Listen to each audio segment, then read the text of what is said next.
Welcome back, everyone, to another edition of Combat Corner, powered by Come On Now, the podcast. I am your host, Rudy Rodriguez Showmont.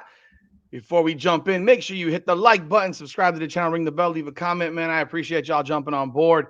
I have someone with me today, up and coming fighter. He has a fight in a week. He's fighting in his home area. He is 1-0. Body shot that knocked the wind out of everybody. I got with me the one and only Jared Lennon. Man, I appreciate you jumping on board with me today. How's everything going? The Combat Corner. Thanks for having me, Rudy. Happy to be here. It's a pleasure. It's a pleasure, man. I know you got one fight in the BKFC and it ended exactly the way you would want it to. Outside of it, if it 10 seconds or less, it probably would have been perfect. But you get 3 knockdowns in your first fight. You win the fight. You're from that area, correct? Yeah. I grew up in Mass. How did it feel winning that, your first professional fight, to have it end that way? To hit someone in the body and just take their soul. You can knock someone's head off. But when you hit a body shot and they just drop, how does that feel? It feels good, man. I think body shots are something that gets overlooked a lot. Especially in bare knuckle. Like, a lot of these dudes are just head hunting, but where if you can't find the head, the body's going to be there. You know, I've always, when I watch guys hit the body, I always wonder why guys don't go after the body more often, because everyone's got their hands up, they're covering their head. But this shot this is your liver right here. Yeah, right. That body shot, right? I remember when Bernard Hopkins cracked Oscar De La Hoya in that body area, and he just crumpled Oscar De La Hoya way back, and that's the boxing gloves. So I can only imagine knuckle on rib, knuckle on liver area, how it can just shut somebody down. Are you surprised that guys don't go after that more often in BKFC? Yeah, I mean, I feel like the more the sport grows, the more people will, work different techniques. But I mean, it's so new, man. I feel like everybody's still learning on the job. How did you get into BKFC? Ah, man. Well, it started me wanting to get into BKFC. I always watch UFC. There was a random Saturday where there wasn't UFC. I saw the BKFC was on. I put it on. I seen some dudes fighting at my weight, and I was like, dude, I could win fights here. So I started looking at how I can get into it. I saw that they have tryouts, and I was like, oh, perfect, dude. If, like, they put me in front of the right people, like, hopefully they'll see it in me. So they were having a tryout somewhat near Mohegan Sun. I'm like, perfect. I'll get down there. But I had some family shit going on, and just the timing didn't line up right. So I'm like, all right, where else is a tryout that I can get to? They're fucking everywhere but my area. So the next closest spot was Rock Hill, South Carolina. And That's a drive. You it's a flew or you drive. drove? But well, I drove because I'm like, man, I want to do this shit. So I'm like, you know what? Let me just plan a vacation around it. So I took some time off. I booked everything. I got the rental. I got the hotel. Everything squared out. A week away from the tryout, they cancel it. And I'm like, well, I guess I'm gonna go party in Myrtle Beach for a little bit. So I didn't get to do a tryout, and I was like, damn, like, what now? So, dude, the universe kind of worked out weird. I ended up walking into a new gym. The head coach is Rick Hahn. His last fight was in the BKFC, and he was able to show the matchmakers some of my fights, and they decided to give me a shot. Yeah, I remember when Rick Hahn was fighting in MMA. Yeah, I yeah. remember watching him in MMA. I remember seeing him fight there. I mean, that's. So did you have a good party at least while you were there in Myrtle Beach? Oh, dude, I had the craziest pig cycle. I was eating barbecue and slamming Bud Lights for a week. Look at this fight card. You're fighting on a card with Rick Hahn. Yes. How does that feel? Dude, That's crazy. it's so awesome. That last Mohegan card, he was supposed to fight too, but his fight ended up getting pulled for whatever reason. So it sucked, but I was like, man, someday if I could fight on the same card as him, that'd be sick. And 4 months later, here we are.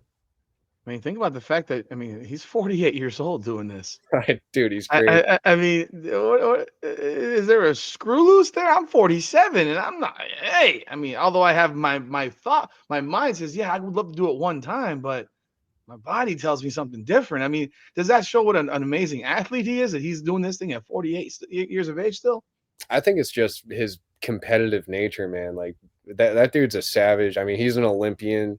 you got to be competitive to fight it in the levels he's fought at. So it might sound weird on the outside, but knowing him personally, it's like not the least bit surprising that he still wants to do this. So you're fighting a guy named Isaiah Carson. Pardon me, Mr. Carson, if it's Ishia. I don't know based on the spelling, but it's Isaiah Carson. What do you know about him? I see him listed at 154 pounds, and you're at 145. Are you fighting at 45 or 55? I'm fighting at 35. You're fighting at. I need to fix your weight. Yeah. They got you at 144.50 and him at My last 154. fight was at 45. Okay. So what is that? What is that? What do you know about him? What have you seen on him? And then on top of that, what about the weight difference for you? Do you usually fight at 35, or is that something you decided to do after the fight at 45? No, I always fight at 35. That one at 45, that was just what the BKFC offered me, so I wasn't going to say no to anything. So I Yeah. took the fight at 45, but I knew that I would end up back at 35 where I belong, and I just feel too small for 45. But Carson, I mean, I know he's from Texas, and he's a fighter. That's about it. I mean, you can only beat the guy they put in front of you. So you got to have a steak before your last fight. Hell, before the weigh-in. Dude, it was You were sick. eating good, huh? I didn't cut any weight. I've never been to a weigh-in in a good mood. It was so awesome. I showed up with a coffee. I wasn't worried about nothing. It was nice. Did you happen to see the weigh-in with today that actually happened with Amanda Nunes and Kayla Harrison, because they're fighting tomorrow Oh, in Juliana in Pena? Jersey? I'm sorry. Who did I say? You said What did I Amanda Nunes. Oh my God, yeah. I mean, Pena, yeah. I'm already projecting, right? Although I think Pena's going to give her a tough time today. Tomorrow. I think she's going to give her a real tough time. What when you see? I don't know if you saw it or not, but Juliana Pena's there smiling, and Kayla Harrison looked like she just had the life sucked out of her body. Yeah. What do weight cuts as a fighter? What do weight cuts like that do to a fighter? I mean, do they really have a negative impact? So for people that don't know, I mean, I think they do, but hell, Harrison may come through and run over with the tractor, but I don't think that's going to happen. But we'll see. What does a weight cut like that do to a fighter? Comparison to being able to walk in with a coffee and be feeling good. I think it kind of depends on how much weight you're cutting. Like, if you're cutting 20, 30 pounds of water, like, you're going to feel that shit. And I mean, you can see it in her face, man. I mean, she looked drained, but as you know, you'll see these people on the scale, they're just all skin and dick. There's nothing to them. And then you see them the next day and they look themselves again. How much water do you got to drink then? I mean, that's a lot of water. God, dog, that's got to be 10, 15, 20 pounds of water. Do you think Harrison walks in tomorrow at 160, 170? Yeah, I'd say so. Probably like, yeah, somewhere between like 155, 160 ish. So I see that you were in the Marines. That's correct. How many years were you in the Marines? What was that? What was that like? What drove you to become a Marine? I mean, thank you for your service. I was a kid younger when A Few Good Men came out, and I wanted to be a Marine for a minute. It's tough. But I saw the Washington D.C., the Tom Cruise version of it. Yeah. What was it like? I mean, as a Marine, what made you become a Marine? How long were you? How long did you serve? I did one enlistment and got out. It was honestly, man, it was the best experience of my life. Met some of the best friends you'll ever have, and it's just no matter what's going on or like how bad shit sucks, like everybody around you is going through something shitty and it sucks for them too. So like, it gives you strength just like having those people around you. I was a shithead in high school. Like I didn't, I barely made it through. And my dad's kind of like, you're either going in the trades or you're going in the military because you just fucked up high school. I'm not paying for you to fuck up college. So I'm like, military or trades? I'm like, I don't know. Military sounds cool. And I went to a vocational high school where I took electrical. Mhm. And the whole time I'm there, though, I'm like, I don't need to know this shit. I'm going to be a Marine. What happens after I get out of the Marines? I'm a fucking electrician. So you did both. Yeah, basically. I didn't plan on doing both. But when you're 18, you don't really think too far ahead. So yeah, Dad says trade or Marines, and you're gonna do both. You're doing the Marines, and then you're doing the trade. Do you How do we'll talk about your training life. I mean, you're a young fighter. You've got one fight under your belt. Obviously, you're still working a full-time job. How does training go for you when you have to maintain all these things? I don't know if you have a family or anything like that as well, but how does that work? Oh, you're a father as well. I see. So you're a father also. So yeah, you Yes. have a child. Yeah, I got two, Two. and yeah, I had my first when I was 17, so Mm-hmm. definitely had to grow up quick. But it's just all about balance, man. And instead of looking at it like I gotta go train or I gotta do this, it's like, man, I get to do this. Like, this is awesome. Like, it's instead of like having it being so hectic and you feel flustered, like just I enjoy it. I'm happy that I'm able to do these things. So even if I'm dead at the end of the day, like that's a good thing that I'm able to go do my job and then I'm able to go train. And it's just all around, it's just a good experience, man. I try to look at everything through a positive scope. Did the 4 years in the Marines, because it was 4 years, right, for one enlistment? Yeah. Did the 4 years in the Marines help you as a fighter because you have a full time job? I mean, I'm guessing what are you up at 5 o'clock in the morning as a Marine in the military? Yeah, Did usually that 4 or 5. were you a morning person before the Marines? No, but I didn't have a choice once I got there. Are you a morning person now? Nope. Still not. Okay. Doesn't mean I don't get up in the morning still, Yeah. but But did that help you like in terms of disciplining yourself and for the your life and obviously now as a fighter and I'm sure your goals are to be a champion. Um what did the Marines do for you in terms of impacting your fighting life? I think it impacted all aspects of my life, man. I was kind of a lost kid. I didn't really know what I was doing even when I joined. And even when I was in, I didn't really fully know what I was doing. But it was just like, there's just little things that they instill in you of just, discipline. And like, no matter what the task is, whether it's a fight, whether it's a job, whether it's, bringing the kids to school. I mean, whatever the case is, like, you don't take no for an answer. No, there's nothing that you can't do and there's nothing that you're not gonna do. And that mentality, I think it sticks with guys your entire life, where you just don't take no for an answer. If something sucks, like, all right, cool, it sucks, you're still gonna do it. You're on this card, I mean, with gosh, a lot of names that people probably have heard. I mean, you're on this card has Brennan Ward on it. Yep. The main event with Parker Porter and Dylan Kleckler. Jorgen De Castro's fighting. I've seen Rico DeSulo fight before. Anthony Ford, John Howard. I remember when he was in the UFC. Yeah, man. Um, there's a lot of names on this card. I mean, what is it? Randy Costa. I remember him. There's a lot of guys. What is you as you matriculate? I mean, when in fighting and start seeing guys that maybe you watched when you were younger. What is that? What are your thoughts? I mean, when you're fighting on like I'm fighting on a card with this guy. I've watched all these guys fight. Yeah, dude, it's cool as hell. It really is. Like, at first, like that last card, even like, Parker Porter and Jorgen De Castro's on it. And like, at first I'm like, man, I can't believe like I'm really like sharing a card with these guys. But then it's like, I get there and then I meet them and it's just like, man, I belong here. Like, I'm happy to be amongst these names. It's just, it feels right. I feel like I'm exactly where I'm supposed to be. And it's just, it's so cool seeing these guys too.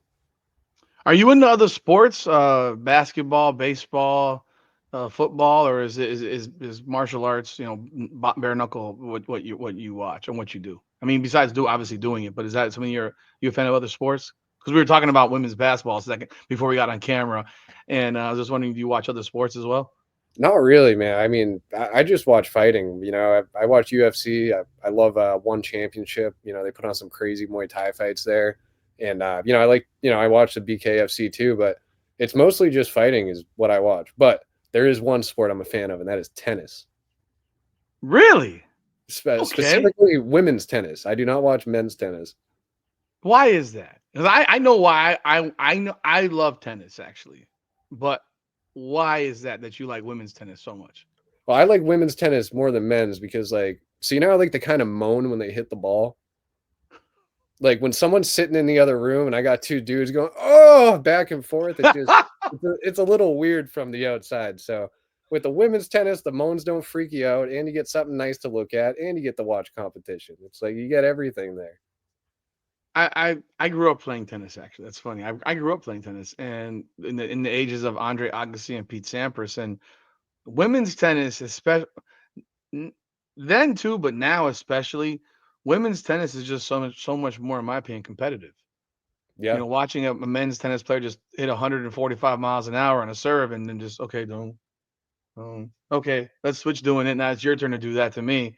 Whereas women's tennis, they don't hit the ball hard enough, unless it was Serena Williams. But now you don't really have a Serena in the game to me from what I've seen.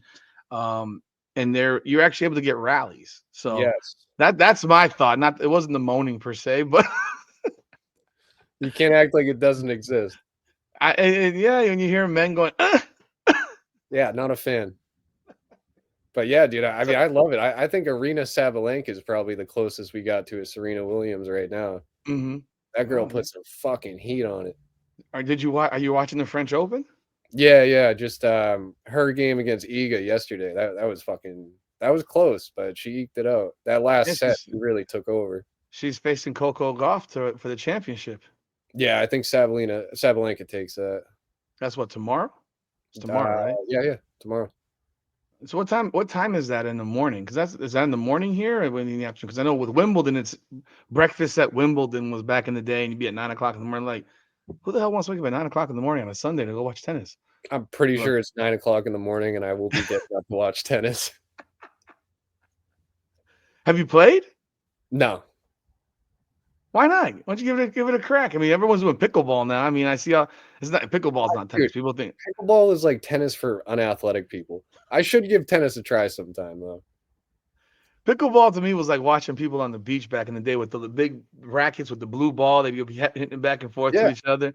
And then they just created courts now, and now you have a whole bunch of guys in their 40s that are popping their Achilles tendons playing pickleball.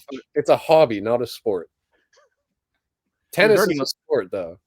Tennis is a sport. You're hurting a lot of pickleballers' feelings right now. They're going to be very, very sensitive about it. One of my buddies plays pickleball, and I rip on him all the time. Like, get a little more athleticism. Maybe you can step up in tennis. I know a couple people that play pickleball, and they both pop their Achilles playing pickleball. That's crazy. It's funny because it's like it is a quick reaction type thing, and their bodies aren't built at this point to quick react like that. And then you go gut, and it's like bah! And there you are sitting out for the next 4 or 5 months. But no, that's cool. I mean, because you're from the Boston. Are you from Massachusetts? Yeah, Lowell, Mass.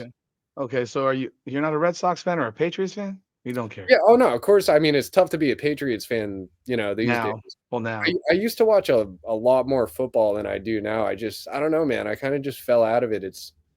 I don't know. The refs get too involved, and and now I can't watch a football game without every commercial. Like, don't forget to gamble. Don't forget to drink. You're drinking, right? You're gambling, right? It's like, dude, I just want to watch a game. Yeah, I grew up playing football, watching football, and now it's hard to watch football because of all the rules and the you can't hit as hard. And I played football for hitting. I watched football for hitting. And now if you hit someone too hard, you get a penalty. It's like, which is crazy, man. Like, I don't know. Some of the targeting calls, but hitting a defenseless receiver. It's like, bro, that's the game. Like, I don't get it. The one thing that I love, and that's one thing that I love about combat sports is that you can't cheapen combat sports. You can't take the punching out of boxing, or you can't take the punching out of MMA or bare knuckle. You can't play bare knuckle fighting. Exactly. It's real, man. It's as real as it gets. You can't look at a ref to help you. And the one other sport that I do love, that I have fallen in love with, is hockey. Because again, another sport where you can't just go through the motions on a rink in hockey, right? Because they will take your head off. These guys who got hurt in that nations thing that they did with the 4 nations in the All-Star break, and like Matthew Tkachuk for the Panthers, he's out for the next 6-8 weeks. Oh my God! With an injury, but they all said it was bigger than playing in Game 7 of the Stanley Cup Finals, and the Panthers just won Game 7 of the Stanley Cup Finals, and that was their mentality because of their, the U.S.-Canada rivalry. It was just so important to them, and so that's why I love. I mean, I'm from South Florida. Panthers are in the Stanley Cup again, but yeah, I those are the sports that you can't cheapen. MMA, bare knuckle, and did you ever compete like on an amateur level in MMA? Did you ever train in MMA? Not in MMA. It was my amateur experience was boxing. And I started at a real young age, and obviously I stopped when I joined the military, but yeah, boxing is just that's always been my main sport. But I always found watching MMA to be the most fun sport to watch until the BKFC came around. Now I'm like, damn, this shit is dudes just let it fly. With the BKFC, it's it's nonstop action. I talked to one fighter. I forgot who it was that said this, but it was like some people think it's a marathon, but it's not really a marathon. It's 5 sprints Yes. because it's 2 minute rounds. You're going. You're going, and so that it's more like a sprint. Is that how you train for BKFC fights? How do you train for a BKFC fight for people that don't know what it's Dude, like? one thing I've found it's a hard thing to train for because it's just such a new sport, and it's like, even with sparring, like if you're sparring with 16-ounce boxing gloves, like it's a different distance, it's a different feel. You're probably not going to throw the same punches with the big gloves on that you're going to throw without gloves. I've been trying to do more of like small glove sparring with like the 6-7 ounce MMA gloves, but even Yeah. at that, it's still like that's adding like an inch to your hand, so it's Yeah. still a different distance. It's a different defense. So, I honestly think the best way to train for it is, obviously pad work, lose the gloves for pad work just because you're going to throw your punches differently. With boxing gloves, you can get away with not having your fist shut the whole way. If you do that in bare knuckle, you're going to shatter your hand. So it's a weird thing, man. I'm still trying to figure out exactly the best ways to train for it. But I think just time in the ring is just going to help, just understand this sport more and figure out what I need to do more of. I was talking to one fighter. Actually, it was funny. I was talking to Donald Sanchez, who's fighting tonight. Him and he and Dave Blundell. I'm sure you'll be watching that fight. Um, I was talking to Donald Sanchez when his first BKFC fight, and he boxed. He done MMA. He did it all. He said, I went to my first BKFC fight. First, I was trying to get back in shape. He fights at 85 for the fight, Right. and he says, "Yo, these guys weren't playing.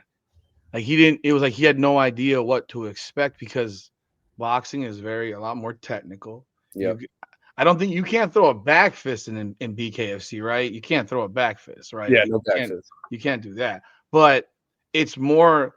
It's you can grab someone's head and uppercut the shit out of them. You can't do that in boxing. Right. So when he went into it, and he's like, it was eye opening. But as you see now, he's fighting for a championship tonight. Was that something that you had seen? There's like, yeah, this isn't a boxing match. This is more like freestyle. I'm gonna whatever I got to do to fuck you up type Yeah. thing. Right, man. I mean, dude, there was so much shit that like made perfect sense in my head before I got in there. I'm like, all right, this is not boxing. There's no gloves. Yeah, I've been in a street fight before. I know what it feels like to get hit with a bare fist. And it's like all this shit that makes sense to you, but you don't fully grasp it until you're actually in there. And then it's like, dude, it's a huge wake up call when you're in there because yeah, all this shit that makes sense in your head, you just don't fully grasp it until you're in there doing it. And then I'm probably 30 seconds into the fight, like, oh shit, like this shit is real, dude. Do you train your knuckles? Because I've seen some guys just punching wood. Do you Yeah, train your knuckles like a certain way because to callus them? Because from boxing, you're wearing gloves. You don't. I mean, I'm sure your hands are hard, but I've seen knuckles of guys where they're just like, bro, what are you punching? They're punching wood. yeah, I've seen videos of dudes like punching palm trees and shit. Like, I don't know. I think it's kind of weird. I try not to overthink it, like I do my pad work without gloves on now for the most part. And I just work on keeping a closed fist and I'm not really too worried about conditioning the outside of my knuckles because I'm just like, dude, I don't know. When I'm in there, I'm gonna let this shit fly. I don't need to be punching blocks of wood. So you're a week out. What are we looking at? Going into this fight, you're a week out from the fight. It's a week from today. Well, yeah, a week from today, right? Or is it a week from A week from tomorrow? tomorrow. Week from tomorrow. Um, are you how's your weight going? What is it like this last week getting ready for the fight? Yeah, this last week we're just kind of you focus on the weight cut, and then in the gym, just a little shakeout, working on just kind of reactionary shit, game planning, little movements. But my weight's good, man. I'm chilling. I don't cut a ton of weight to begin with. Like that last fight at 45, I weighed in at 144 and a half. I float between like 144 and like 150 at the heaviest. So like, right now I'm 147. I'm hydrated. I'm eating good. I'm chilling, man. How fast do you cut 12 pounds? I can, if I want to do it fast, I could probably do it in a couple days, but I kind of ease into it with doing a water load, and I'll start on Sunday and I'll weigh in Friday, no problem. So when you say a water load, for those that don't understand, because you drink a lot of water and then you just, how does that work specifically? Yeah, so basically starting Sunday, you cut out salt, sugar, and carbs. Now, everything that fucking tastes good has those in it. So basically just eating chicken and eggs for a week. But Sunday, I'll drink 2 gallons of water. I'll probably piss 30 times. Monday, I'll drink a gallon. Tuesday, I'll drink a gallon. Wednesday, I'll drink half a gallon. And then Thursday, it's a quarter gallon, and then nothing until the weigh-in. And doing that, you're probably going to piss like 8 to 10 pounds out. And then I'm going to have to sweat maybe 3 pounds. Wow. There you go. Education for weigh-in for people. Heck, if you got to fit into a wedding dress or a suit, there's your answer right there as well. Any last words for your fans, for your opponent coming up? Anything you want to say to your fans? You have tickets that are available still? Are you still selling tickets? I know you guys got to sell tickets. Yeah, I got the ticket link in my bio on Instagram, and I'll link that in the description for people. If you want tickets to the fight, you can go check out his Instagram page. And anything for your opponent? No, he seems like a nice enough guy. I don't think there's going to be any unnecessary shit talk. I'm not really a big fan of that, anyways. He seems like a nice enough guy. He's got goals. I got goals. We're both in front of each other. I think we got a good fight on our hands. Are there any other guys from your gym that are on this card? Rick Hahn. Besides Rick Hahn, anyone else besides him? No, but some guys that Rick has trained with for a long time, like Rico, and yeah, it's just. And then that dude Howard, he's at Sigutong in Boston, so I know some people that know him, but yeah, dude, we got some real good local guys on this. I mean, they really stacked this card with like local talent. I think it's awesome. No, man, I'm looking forward. Who do you got tonight's title fight? You have a pick? I don't want to bump into either of those guys. But, oh, don't worry about it. But I'm sure you'll be watching. I expect it to be a fireworks fight for sure. Those two guys. It's gonna be a banger, man. I like that dude. Mundell's fast, man. Like at that weight too. I don't know. You expect like the speed to kind of fall a little bit, like the heavier guys are, but that dude is fast. So you put a gun to my head, I'd probably pick him. Don't worry, we're not. Appreciate but anyhow, man, I appreciate you, Jared, man. Folks, Jared Lennon's fighting next Saturday night, BKFC Fight Night, Mohegan Sun. Do not miss it.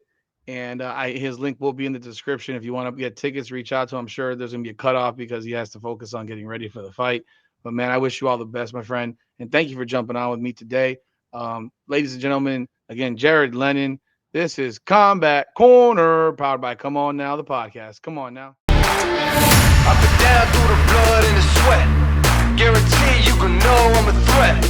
Up and down through the blood and the sweat. And I ain't close to being done yet, I'm going all in.